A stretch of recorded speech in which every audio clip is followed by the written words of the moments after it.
Assalamualaikum warahmatullahi wabarakatuh. Saya Nur Soleha Azahra dengan NIM 859852388, mahasiswa Universitas Terbuka. Hari ini kita akan membahas peran filsafat ilmu dalam memperkuat ilmu pendidikan. Mari kita mulai. Yang pertama, filsafat adalah sebagai pengawas atau dengan kata lain sebagai landasan. Filsafat ini berfungsi untuk mengawasi atau memberi koridor dalam memastikan ilmu pendidikan sehingga memiliki landasan ilmiah yang kuat dan tetap menjaga nilai-nilai karakter agar tidak kehilangan arah moral.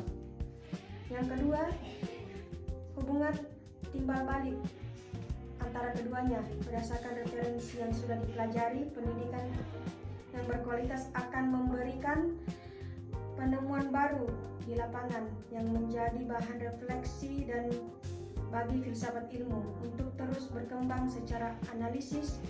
Hubungan keduanya adalah sinergi yang sangat saling memperkuat. Filsafat ilmu memberikan kerangka berpikir yang sistematis bagi ilmu pendidikan. Sebaliknya, dinamika di dunia pendidikan seperti kemajuan teknologi atau perubahan sosial memberikan data empiris yang memperkaya refleksi filosofis. Keduanya tidak bisa dipisahkan. Filsafat meletakkan akar sebagai fungsi pengawasan dan pendidikan memberikan buah bagi perkembangan peradaban. Yang ketiga, pisau analisis 3 pilar. Mengapa disebut pisau analisis? Untuk memahami kekuatan ilmu pendidikan, kita menggunakan 3 pisau analisis utama. Yang pertama, ontologi. Di sini kita mempertanyakan hakikat objek ilmu dalam pendidikan. Ontologi meninjau manusia sebagai objek dan sebagai subjek yang memiliki potensi tanpa batas untuk dikembangkan. Yang kedua, epistemologi. Ini berkaitan dengan metode bagaimana pengetahuan itu diperoleh. Epistemologi membantu kita untuk menemukan metodologi pengajaran yang saling valid dan efektif secara ilmiah. Yang ketiga, aksiologi. Ini adalah tentang nilai. Untuk apa ilmu digunakan? Aksiologi memastikan bahwa pendidikan bertujuan untuk membentuk karakter, etika, dan manfaat bagi masyarakat luas. Studi kasus, proses belajar mahasiswa kelas 4-6 SD pada materi ekosistem. Secara ontologis, di sini kita tidak lagi memandang siswa sebagai gelas kosong. Kita mengakui hakikat siswa sebagai subjek yang memiliki rasa ingin tahu. Saat belajar ekosistem, siswa diajak memahami bahwa alam bukan sekedar objek, tapi sistem kehidupan yang saling bergantung.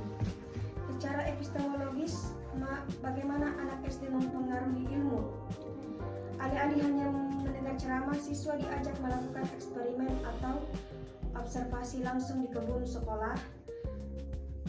Mereka belajar melalui metode ilmiah, mengamati, bertanya, dan membuktikan. Inilah cara memperoleh ilmu yang valid secara filsafat. Secara aksiologis, terakhir, apa manfaatnya? Ilmu tentang ekosistem tidak boleh berhenti pada nilai ujian. Aksiologis menekankan pembentukan karakter dan etika. Siswa belajar bahwa setelah tahu tentang alam, mereka memiliki tanggung jawab moral untuk tidak membuang sampah sembarangan. Ilmu digunakan untuk kemaslahatan lingkungan. Kesimpulan dan penutup. Dari analisis tadi, kita bisa melihat bahwa filsafat ilmu memperkuat pendidikan dengan memberikan akar yang dalam dan arah yang jelas. Dengan menerapkan pilar filsafat, bahwa sejak level sekolah dasar kita sedang mendidik generasi yang bukan hanya pintar secara otak, tapi juga ikut serta logika, tapi juga kuat secara logika dan mulia secara etika. Pendidikan tanpa filsafat akan buta, dan filsafat tanpa praktik pendidikan akan lumpuh. Saya Nur Soleh Azahra berterima kasih sudah mau menyimak. Salam sukses. Mari kita terus memajukan pendidikan Indonesia.